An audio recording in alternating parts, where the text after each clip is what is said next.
Praise the lord. మీ అందరికీ నా హృదయపూర్వక వందనాలు. మీరందరూ సంతోషంగా ఉన్నారని, మన ప్రభు అయిన యేసయ్య కృపలో అనుదినము నూతనమైన వాగ్దానము ప్రభు మనకిచ్చి మనలందరినీ పరిశుద్ధులుగా చేయటానికి భూలోకములో ప్రతి ఒక్కరు కూడా దేవుని మయంపరిచే బిడ్డలుగా దేవునికి నమస్కారం చేసి ఆరాధిస్తూ స్తుతిస్తూ ఆయన ఘనపరుస్తూ ఆయన నామానికి మహిమ కలిగినట్టుగా జీవించటానికి ప్రతి కుమార్తె కుమారుడి భూమి మీదనే తనను తాను పరీక్షించుకొని ఈ లోకములో మన ప్రభు అయిన యేసయ్యను అనుదినము స్తుతించుతూ వాక్కు శక్తి బలము కలిగి బలహీనమైన శరీరములో బలముగా ఆత్మతో బలం పొందుకొని ఆ శరీరములో నట్టి ఆ జీవము గల యేసయ్య ఆత్మను మనందరము కూడా ఆయన స్తుతిస్తూ గణపరుస్తూ మీరు నాలో ఉండాలని చెప్పి మరి ఎవరైతే ప్రార్థన చేస్తున్నారో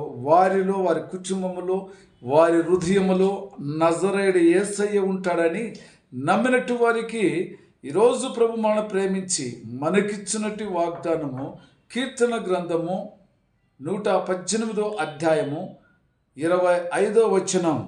యెహోవా దయచేసి నన్ను రక్షింపుము, యెహోవా దయచేసి నాకు అభివృద్ధి కలుగు చేయుము.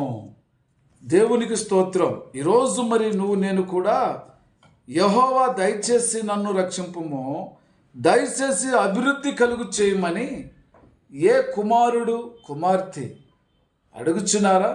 నువ్వు ఈ లోకంలో అభివృద్ధి దేనిలో ఉండాలా? ఏమిటి అభివృద్ధి అంటే రక్షణ లేకుండా లోకంలో మనం ఉన్నట్లయితే, నేను ఈ లోకములో ఉన్నప్పుడే ప్రభువా దయచేసి నాకు రక్షణ చూపించు, కృపను చూపించు, నన్ను అభివృద్ధి చెయ్యి. పడిపోయిన నా జీవితాన్ని నువ్వే లేపే గొప్ప దేవుడు కాబట్టి ప్రభువా మరి నన్ను నువ్వు ఎన్నుకుంటున్నందుకు నీకు వందనాలని చెప్పి ప్రార్థన చేసేవారుగా ప్రభుకు దగ్గరగా ఉండి ప్రార్థించాలి. కాబట్టి ప్రభు మరి ఇలాంటి విషయములు అన్నీ కూడా దేవునికి ఎంతో మరి అద్భుతమని ఆశ్చర్యకరం కదా. కాబట్టి నువ్వు ఎప్పుడైతే రక్షణ పొందుతావో నువ్వు ఆశ్చర్యంగా నీ ప్రజలే నిన్ను చూచి ఆశ్చర్యపడతారు. భూమి మీద మనం రక్షణ పొందాలి, మరి అభివృద్ధి పొందాలి, దేవుని కోసం బ్రతకాలి, దేవుని కోసము నన్ను కాపాడు కరుణించమని చెప్పేవాడు ప్రతి ఒక్కరు కూడా రక్షణ లేకుండా మనము బ్రతికి ఉండుట కంటే కూడా రక్షణ కలిగి మనం ఉండాలని మన ప్రభు మనకు తెలియపరుచున్నాడు. కాబట్టి నేను కూడా మరి లోకములో రక్షణ పొందుకోవాలని మన ప్రభు తెలియపరుచున్న కదా. అందుకే ఆదరణకర్త అయిన యెహోవా నన్ను నీ కృపలో నీ మహిమలో రక్షించమని చెప్పినట్టుగానే యెహోవా నా దుర్గమా నా ఘనమా, ఆయన నాకు రక్షణ ఆధారకర్తైన తండ్రి, మీ నామములో నాకు రక్షణ చూపించమని నువ్వే నాకు సాయం చేయమని ఏ కుమార్తె కుమారుడు ఈరోజు అడుగుచున్నావా? మరి రక్షణ లేని వాటి వారు మరి ఖచ్చితంగా రక్షణ పొందుకోవాలని ప్రభు రాబోసిన సమయం గనక మనందరము కూడా దేవుని సన్నిధిలో ప్రతి ఆదివారం పునరుత్థాన దినమున అందరం ఆయన నామంలో ప్రార్థిస్తున్నాం. మరి ప్రతి కుటుంబంలో కూడా దేవుని నామానికి దగ్గరగా లేకుండా, దేవుని చిత్తంలో లేకుండా, దేవుని కృపలో లేకుండా మనము సపరేట్గా ఉండి ఏమి చేయగలం? నువ్వు ఒంటరిగా ఉండి లేకపోతే నాకు దూరంగా ఉండి నువ్వు నన్ను ఏమి చేయగలవు అని అడుగుతున్నాడు.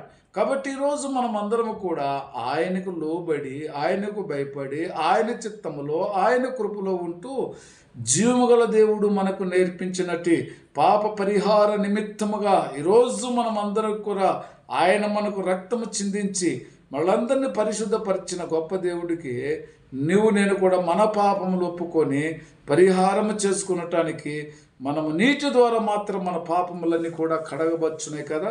మరి రక్షణ మూలానికి మనం దగ్గర ఉండటానికి మన ప్రభు మనకిచ్చిన కృపను బట్టి ప్రతి కుటుంబంలో ప్రతి ఒక్కడు కూడా రక్షణ లేని బిడ్డలుంటే ఈరోజు నేను ఆలోచన చేసి వేచన చేసి త్వరగా రక్షణ పొందుకొని దీవుగల నామలు ఉండడానికి ప్రభు ఇచ్చిన కృపను బట్టి ఈరోజు మరి దయచేసి నన్ను నువ్వు రక్షించు ప్రభువా, రక్షణ మార్గం చూపించు నాన్న అడిగేవారు ఉండాలా, అభివృద్ధి పొందాలా.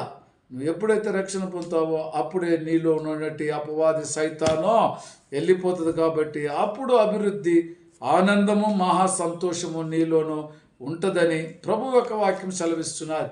కాబట్టి ఈరోజు చిన్న ప్రార్థన చేసుకుందాం. ప్రేమ కృపాజ్యం గల తండ్రి పరిశుద్ధుడా, మీ కృపలో మీ మహిమలో తండ్రి ప్రతి బిడ్డ రక్షణ పొందుకుంటే రక్షణ ఉన్న ఆనందము సంతోషము నీ బిడ్డలకు ఇచ్చిన ప్రభువా, నా దుర్గమ నా ఘానమా అని చెప్పి నా ప్రభువా నీ బిడ్డలు మహా సంతోషం మహానందం పొందుకునే కృప దయచేస్తామని యేసుక్రీస్తు నామములో ప్రార్థిస్తున్నాను తండ్రి. ఆమేన్. Praise the Lord. God bless you.